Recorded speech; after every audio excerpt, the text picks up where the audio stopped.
What up, Space Fam? Goes in here for AnimeUproar, and today we're going to be talking about the arguably controversial philosophy of Demon Slayer. I asked you guys recently in one of my chapter reviews if you'd like to see a video like this, and a lot of you said you would, so here it is. If you like seeing Demon Slayer content on this channel, make sure to smash that like button to let me know. If you haven't, be sure to subscribe and ring that notification bell, or else you won't know when future Demon Slayer videos come out. For more philosophy and self-development content, make sure to follow Project Uproar on Instagram and YouTube, link in the description. I regularly share practical philosophical insights there, so check it out if that sounds like something you'd enjoy. Also, there will be manga spoilers in this video. I enjoy actually getting deep into the content, and you can't do that while avoiding spoilers, so if spoilers bother you, you've been warned.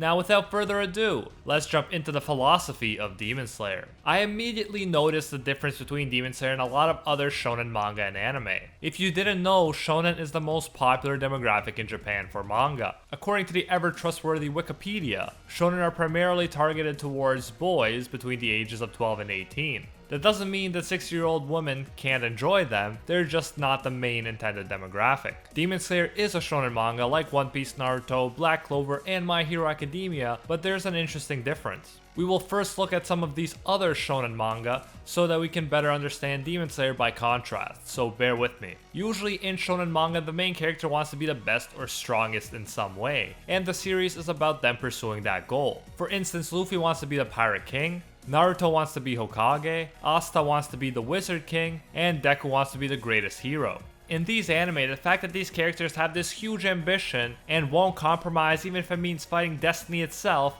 is presented as a good thing.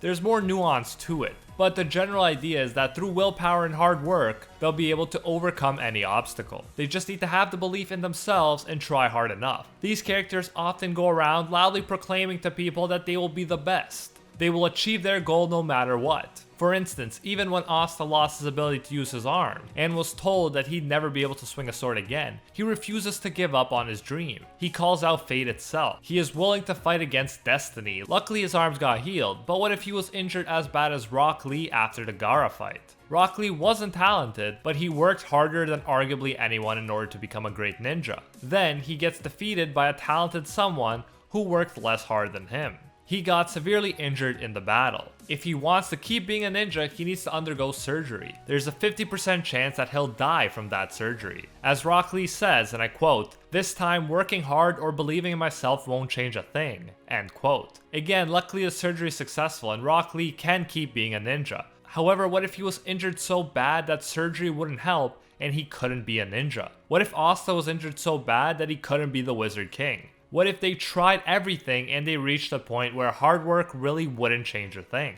All of a sudden their philosophies become a very dangerous thing. If Asta can only be happy by being the Wizard King, and Rock Lee can only be happy by being a strong ninja, then if they are irreversibly injured, they have been sentenced to a life of misery. Shonen, perhaps because it is geared towards younger demographics, often avoids such inconvenient and depressing outcomes. They like to imply that you can overcome destiny itself with enough hard work and fighting spirit, but that's not necessarily the case in real life. Now, just to clarify, I'm not saying there's anything wrong with having big ambitions. There's nothing wrong with Asta wanting to be the Wizard King. However, let's explain the right way to go about this according to Stoic philosophy, which will give us a useful lens to use in this video. And Stoic philosophy is strikingly similar to Buddhist philosophy, which has influenced Demon Slayer, as we'll see later. I'll use Stoic philosophy specifically because I'm more familiar with it, but it should be said that a lot of what I'm about to mention goes for Buddhist philosophy too. A Stoic would tell Asta not to fight against destiny but to go with it.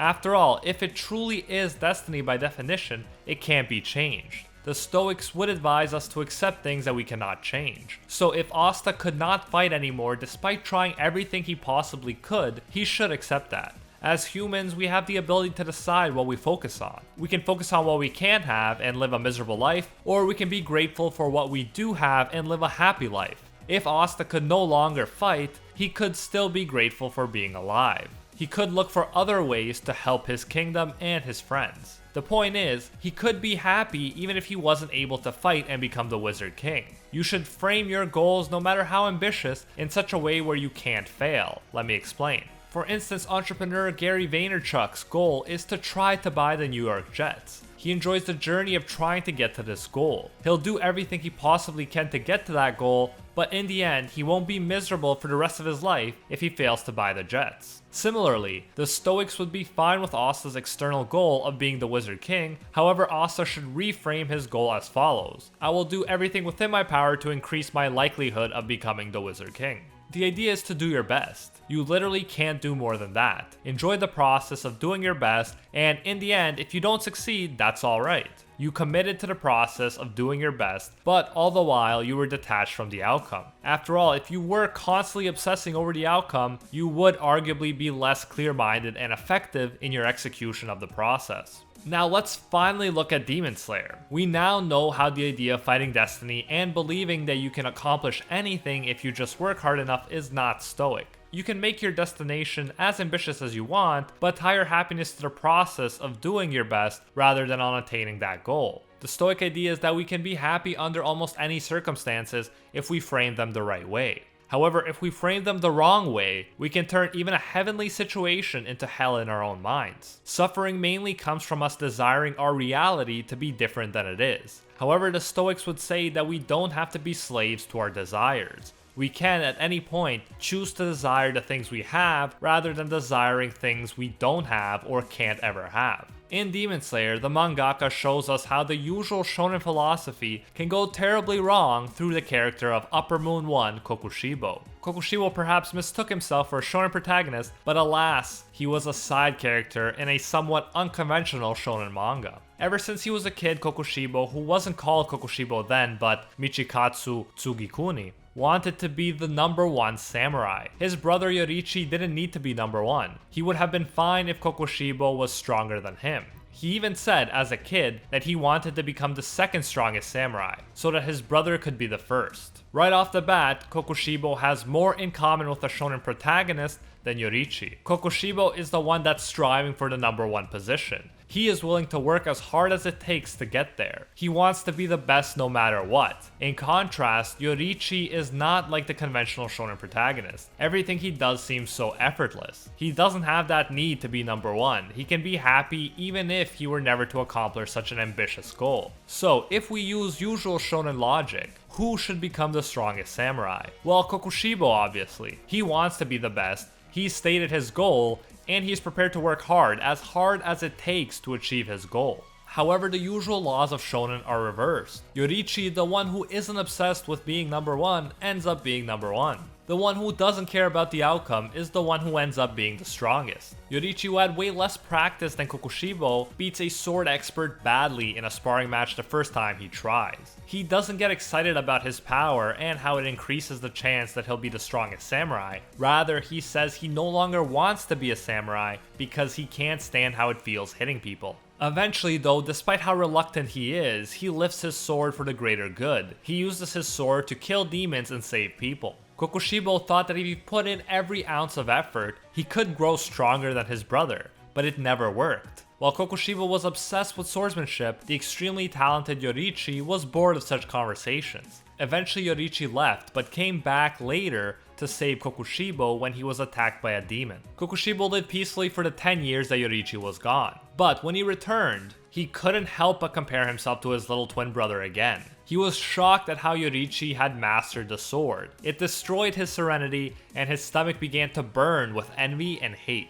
Believing that he could remedy the situation with more hard work, Kokushibo committed to training and becoming a demon slayer. As he said, no matter the cost, I wanted to make his strength and sword skills my own. In order to do this, Kokushibo abandoned his home, wife, and children, but no matter how hard he worked, he still couldn't catch up to Yoriichi. To make matters worse, he manifested a mark, which meant he was going to die soon. Then Muzan came. He offered to turn him into a demon. This would give him more power and make him immortal. Kokushibo, willing to sacrifice everything for his dream of being number one, agreed to become a demon and abandon his humanity. And still, when he came across an over 80-year-old Yoriichi, he still was nowhere close to his level. Yoriichi cut him before he could even react. And then Yoriichi died of old age standing up, meaning that Kokushibo would never be able to beat him. No matter how much effort he put into training, no matter what he sacrificed, it wasn't enough. the need to be number one wasn't presented as a positive thing that drives people to be the best versions of themselves. Rather, the desperate need to be number one made Kokushibo's life miserable and literally turned him into a monster. In contrast, the guy who didn't care about being number one and even smiled at the thought that someone would surpass him in the future ended up being number one.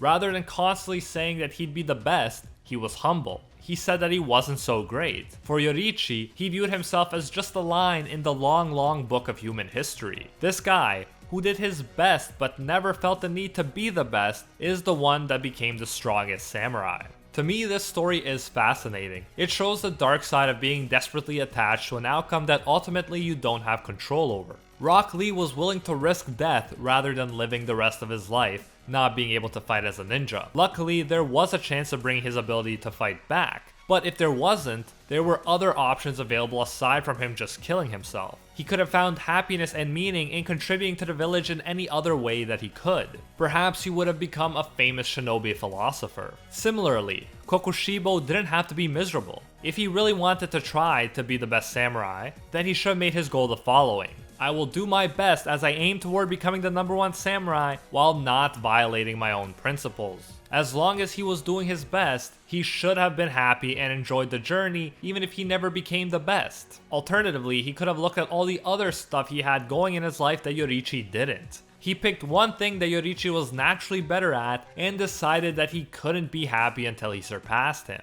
However, he could have instead been thankful for what he had. For instance, he had a beautiful family and he had a life where he didn't have to kill demons all the time. He could have devoted his time to philosophy or literature. He could have contributed to society in a different way. The Stoics would have been very critical of Kokushibo's behavior. Not only was he willing to discard all of his principles, he also tied his happiness to something he couldn't control. The fact is that we can always choose to be happy right now with where we're at, while improving our situation day by day. We can focus on the reasons we have to be grateful rather than on the reasons we have to be miserable. If you're watching this right now, it means that you're breathing. Imagine how many dead people wish they were in your shoes right now, or imagine how many potential people were never even born and will never get to experience the ultimate gift of life. Does it make sense to squander this short life by getting upset that someone is a better swordsman than you? Remember, only one person can be the best at something, but that doesn't mean the other billions of people have to be miserable, or even that one person will be happy at the top. In fact, a lot of people feel empty when they achieve their goal because they're looking in the wrong place for fulfillment. Fulfillment can't come from the outside, it has to come from within. If you can't be happy right now, chances are you won't be happy even when you accomplish your goals. Just to clarify again, I don't think that setting exterior goals, like trying to be the best samurai, is bad, but make sure you are enjoying the journey and that you can be happy giving it your best, even if you never become the best. I think there's also a reason that Tanjiro's goal is not simply to be the strongest samurai. Rather, it is to do everything he can to save his sister while living up to his principles of being a good moral person. Tanjiro's raison d'etre, or reason for living, is to do the right thing and try to help others first and foremost, rather than being the best. There's even an interesting point where Nezuko is about to be burned by the sun, but Tanjiro covers her. The enemy demon is about to escape, and Nezuko kicks Tanjiro in that direction, seemingly sacrificing herself so that he could kill that demon. Now, one of Tanjiro's main goals was saving Nezuko from the beginning, but he accepts her decision and goes after the demon even if it means Nezuko dying. Luckily, Nezuko doesn't die and becomes the only demon that can withstand the sun. But the point is that even when Tanjiro's supposed main goal was threatened, he didn't become miserable and fall apart. Even if Nezuko didn't make it, he would have went on doing the right thing. He would have done his duty and continued to save people from demons. That is the same way a Stoic would respond. He wouldn't fall apart because of something he can't control. He would focus on what he could control and help in any way he could. Another interesting thing is Tanjiro's selfless or non-self state. In this state, Tanjiro is the strongest version of himself. He can even temporarily overpower Akaza. And guess what's the main characteristic of this overpowered state? It has no fighting spirit or killing intent. Fighting spirit is usually portrayed as a good thing. The more fighting spirit, the more determined you are to win, the better your chances, right? Well, not necessarily. In this state, Tanjiro lets go of the desired outcome. He lets go of the desire to kill Akaza and he is actually stronger as a result. How does this make sense? Well, the great archery master Awa Kenzo might be able to help explain the power of detachment. For him, obsessing over the outcome was the enemy of mastering any art. He suggested that his archery students put the idea of hitting the target out of their minds. He said, and I quote, "The hits on the target are only the outward proof and confirmation of your purposelessness at its highest, of your egolessness, your self-abandonment, or whatever you like to call this state." End quote. The idea here is that the more we desperately want something or need it to happen, the more difficult it actually is to achieve. In the Bhagavad Gita, it is written that work done for a reward is much lower than work done in the yoga of wisdom. Set thy heart upon thy work, but never on its reward. Work not for the reward, but never cease to do thy work. End quote. This quote should address the concern that if you detach from the outcome, you won't feel motivated anymore. The idea is that you should do your work, like Tanjiro, you should do the right thing every day, but you'll be even more successful if you let go of the desperate need to be successful. When Tanjiro clears his mind and just focuses on doing the dance of the fire god properly, he is actually able to surpass Akaza. But he wasn't able to do this while he was worrying about needing to kill Akaza in order to save Gyu's life. The key is to focus on the process while letting go of the outcome. Thus, in Asta's case, he should, according to this philosophy, enjoy the process of doing his best rather than obsessing over whether or not he will actually become the Wizard King. So that is the difference I've noticed between Demon Slayer and a lot of other shonen that seem to glorify the idea that you can be the best at anything if you work hard enough. I agree that hard work will always increase your likelihood of success, but obsessing over the outcome rather than focusing on the process will hurt rather than help you according to the philosophies we've discussed in this video. And personally, I found that I'm able to perform better and enjoy the process more when I let go of the outcome. But let me know what you think in the comments. I'd love to hear from you. If you did enjoy this video, make sure to smash that like button to let me know. If you haven't, be sure to subscribe and ring that notification bell or you won't get notified when new Demon Slayer videos come out.